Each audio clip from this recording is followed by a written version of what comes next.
permainan-permainan seperti kemarin ada serangan terhadap ulama dan seterusnya.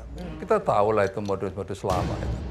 Saya mantan Panglima TNI yang 11 tahun tidur di jalanan, paham lah bareng-bareng. Kami ini adalah pensiunan yang tahu aturan dan tujuan kami hanya untuk berziarah, mendoakan para senior kami yang sudah berkorban. Secara teori, itu kalau orang udah 8 kali melihat, mendengar, itu menjadi percaya. Apalagi 13 kali, jangan percaya begitu. Ini teori mengatakan seperti itu, teori komunikasi. Tekanan apa saya? Saya tidak ada tekanan. Merasa tidak ditekan ada yang maksudnya? bisa menekan saya. Oke. Saya tidak merasa ditekan. Kalau ada orang demo kepada saya, ya saya bersyukurlah. Karena demo itu pasti bayaran, sudah terbukti. Dan itu saudara-saudara saya sebangsa saya yang kesulitan ekonomi. Maka saya katakan dengan di antara kami, kalau ada demo 10.000, 20.000, ya kita bersyukur, doakan para pendemo itu. Agar mereka pulang bisa membawa uangnya dengan selamat, keluarga bisa makan dalam kondisi ekonomi yang sulit ini. Untuk itu Presiden memang kerja keras beliau untuk menyampaikan, mengklarifikasi, akhirnya menjadi energi yang tidak perlu.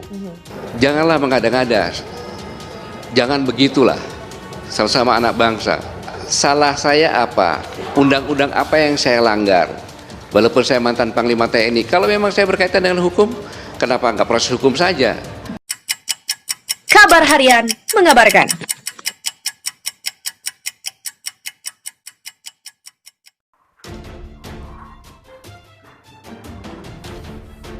Kepala Staf Kepresidenan Jenderal Purnawirawan TNI Muldoko menegaskan bahwa negara menjamin kebebasan berpendapat tiap individu atau kelompok.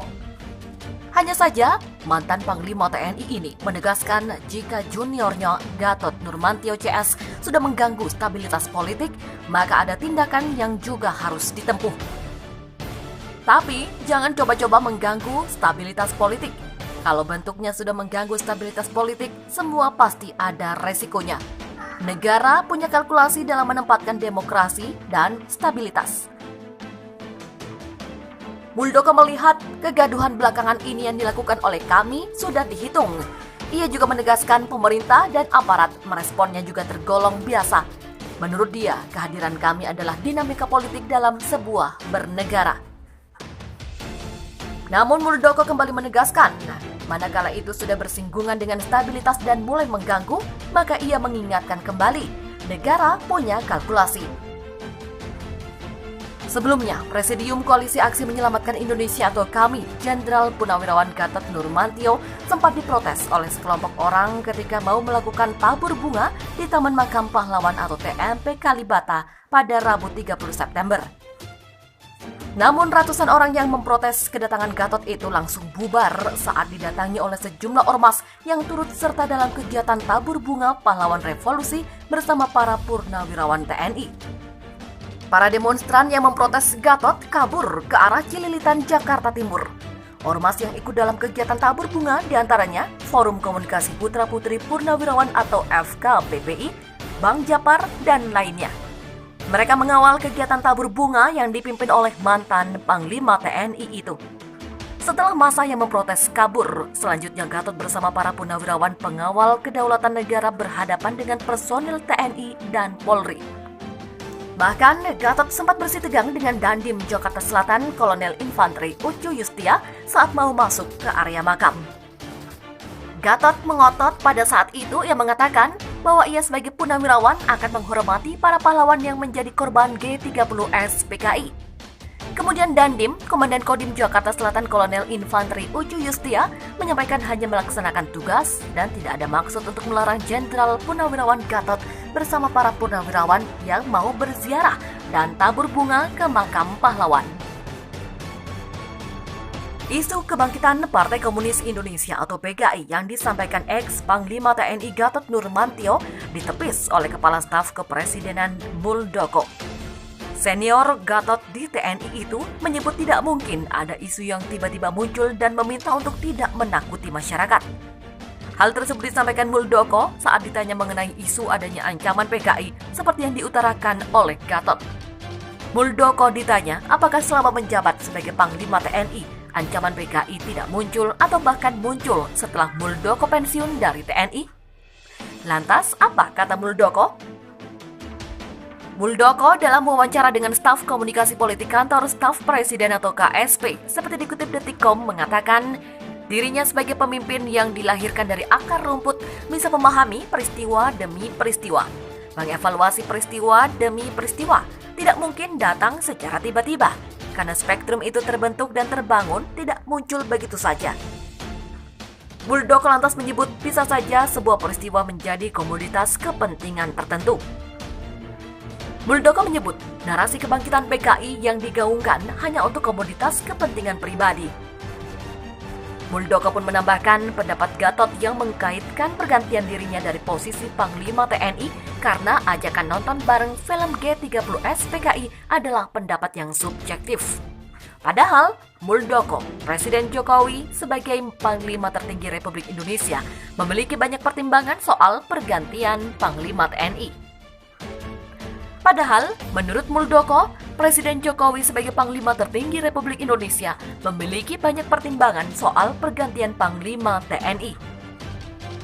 Di momen Hari Kesaktian Pancasila, Muldoko mengajak masyarakat untuk memaknainya lebih luas, sehingga tidak sekedar berbicara peristiwa G30S PKI di tahun 1965. Diketahui, Gatot sudah cukup sering bicara soal PKI. Dahulu tahun 2016, dia mendengarai isu PKI bisa saja diembuskan pihak tertentu untuk mengadu domba anak bangsa. Kini Gatot mengaku merasakan kebangkitan PKI sejak tahun 2008. Memang gerakan ini tidak bisa dilihat bentuknya, tetapi dirasakan bisa. Contohnya, kenapa tahun 2008? Karena sejak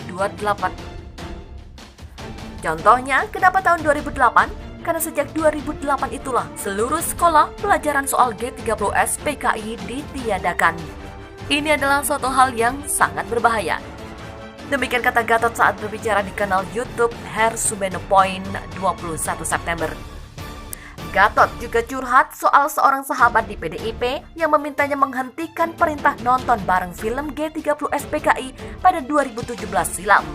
Bila tak mau menghentikan acara itu, maka Gatot bakal dicopot dari jabatan Panglima TNI saat itu. Berbicara soal isu PKI, lembaga survei SMRC lantas merilis data terkait bagaimana kepercayaan masyarakat tentang adanya isu kebangkitan PKI. Hasilnya, hanya 14% yang mempercayai isu tersebut. Hal itu diungkapkan oleh Direktur Eksekutif SMRC, Sirojudin Abbas, dalam survei opini publik nasional SMRC penilaian publik terhadap isu kebangkitan PKI. Survei ini dilakukan pada 23 hingga 26 September 2020.